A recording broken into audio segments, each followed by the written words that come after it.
Olá, amantes do cavalo. Vamos fazer uma investigação sobre o instinto de fuga dos equinos. Vamos lá. Faremos em 2 vídeos, tá? Sobre o mesmo título, né? O nascer da fuga equina. Vamos lá. Observem que interessante. Cavalos, aves e, por exemplo, gatos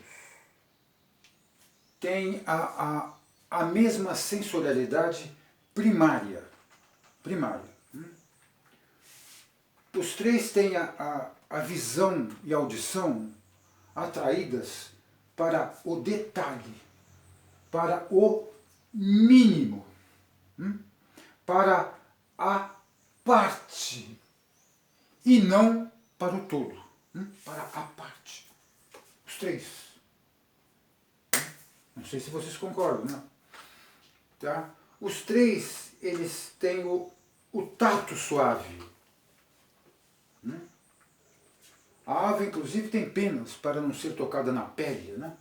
O cavalo também não gosta de ser tocado na pele diretamente. Ele prefere no pelo. Né? Para o cavalo, até a sugestão do toque, né? Ao nos aproximarmos dele, é mais satisfatório do que o próprio toque. Né? Tá? É um toque respeitoso, como o dos gatos. Né? Aves e cavalos têm essa mesma sensibilidade tátil. Né? Olha que interessante. Então, visão, audição, tato. Certo? Aqui está a Mia, que quer aparecer. Visão, audição, tato. Agora, a fonação dos três é como se fosse partida por partes, é modulada. Né?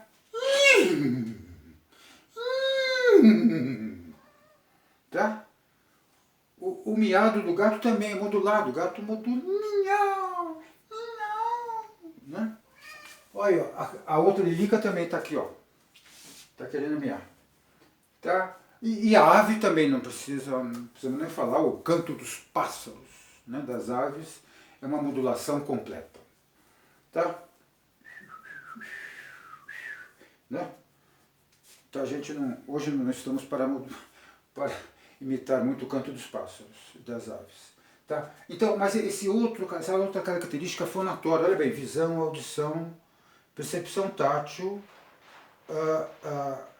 né? Visão, audição, tato, fonação e a sensorialidade motora. Né? É incrível a semelhança da sensorialidade motora desses três. Né? Ou seja, a coordenação motora dos membros é particulada. Cada membro ou parte dele, né, se move a seu tempo. Daí a elasticidade dos três, etc, etc. Tá certo? Olha só, a dobração por partes são, né? Tá? É uma fisiologia interessante, comum. Né? Então nós podemos considerar que essa estrutura sensorial, né, que é primária, gente, né, ela é comum a essas três populações. Não é mesmo? Tá? Ela deve estar, inclusive, no genoma. Né? Porque não há manifestação fenotípica que não parta do genoma, não é mesmo? Então devem ter aspectos comuns na dimensão genômica, né, que une esses três. Tá? Muito bem. E olha que interessante, vamos prosseguir na investigação. O cavalo, a gente vai conhecendo o cavalo, inclusive as explicações paradigmáticas que a gente tem para atributos equinos, a gente conhece mais quando compara com outras espécies que eles são vizinhas no processo evolutivo. Tá certo? Então, o que nós estamos fazendo é esse processo. Olha que interessante, a ave dos três. As aves, né? A ave é o que melhor desempenha esses fatores. Né?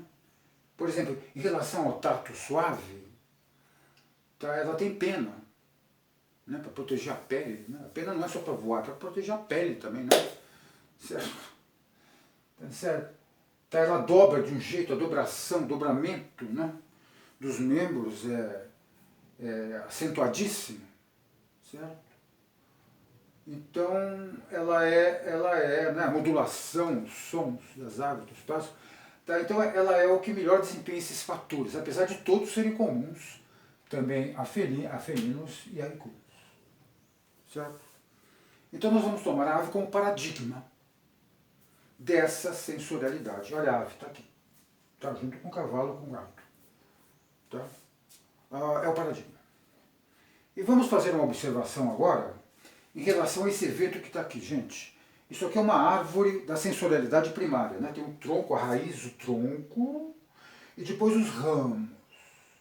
Né? Em cada ramo está uma população animal, certo? Que comunga dessas características que estamos focalizando, né? Dessas características, tá certo? Um fato interessante é o seguinte, né? Vamos pensar juntos. O que existe de mais profundo no nosso cavalo, o que existe de mais profundo não é o que ele tem de diferente com aves e, por exemplo, gatos. Não é o que tem de diferente. O que existe de mais profundo é o que ele tem de igual com eles. Certo?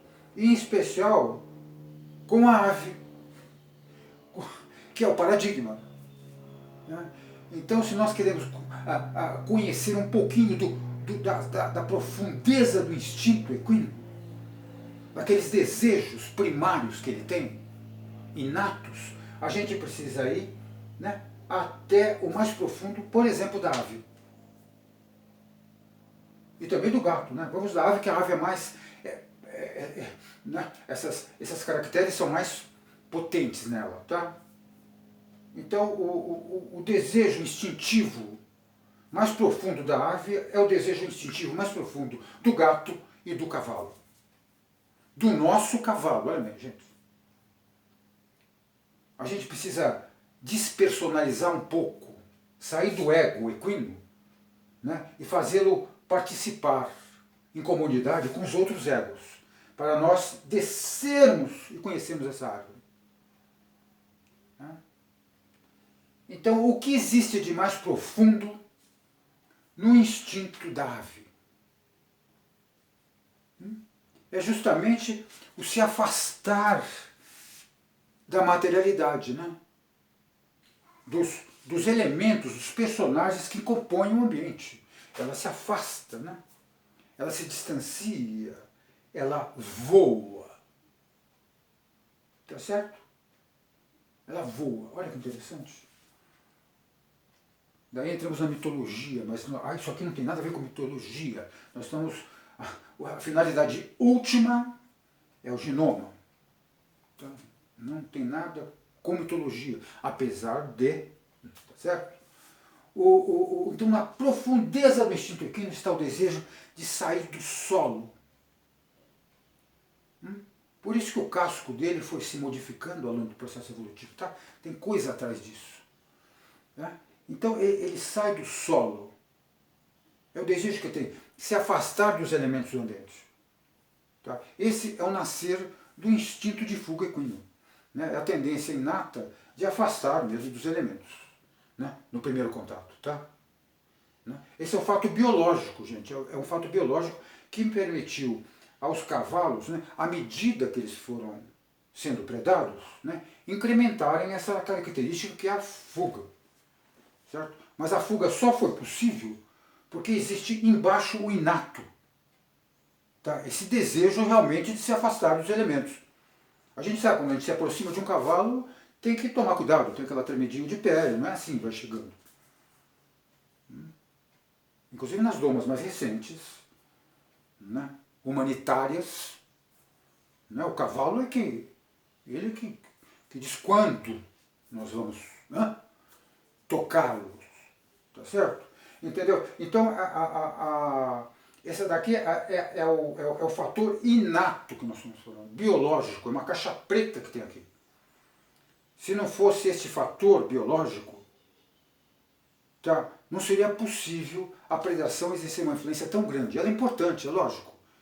Ela possibilitou, né, de acordo com o mecanismo da seleção natural, certo? Dos mais aptos, a seleção dos mais aptos, né, através das mutações que foram ocorrendo ao longo da história, tá certo? Então foram privilegiando aqueles, né, que tinham os órgãos locomotores mais aptos a correr, para fugir, tá? Mas isso só foi possível porque embaixo tem a tendência que o cavalo comunga com a ave, com o gato e com outros animais. Tá certo? Por exemplo, bois, certo? Não tem, apesar de predados, tanto quanto, não desenvolveram porque não tem essa característica biológica que o cavalo tem, em comum com aves, com gatos, etc.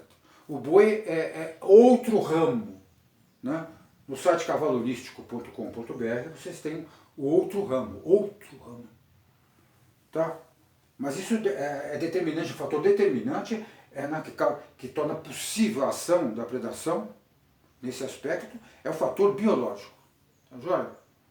No próximo vídeo 2, nós vamos nos aprofundar mais nesse tema, né? Quer dizer, por que, né, que essas populações se afastam? Né? Por que elas se afastam, tem essa tendência? De onde vem essa tendência de se afastar dos elementos do ambiente? Não, quando a vida animal, a convivência animal é uma convivência de comunicação, mas por que se afastar? Inclusive da materialidade, do solo, etc. Tá, dos outros. Apesar de serem seres gregários, comunicativos. Tá certo? Nós vamos examinar, nos aprofundar num outro passo mais profundo, hein? Tá no próximo vídeo. Até lá.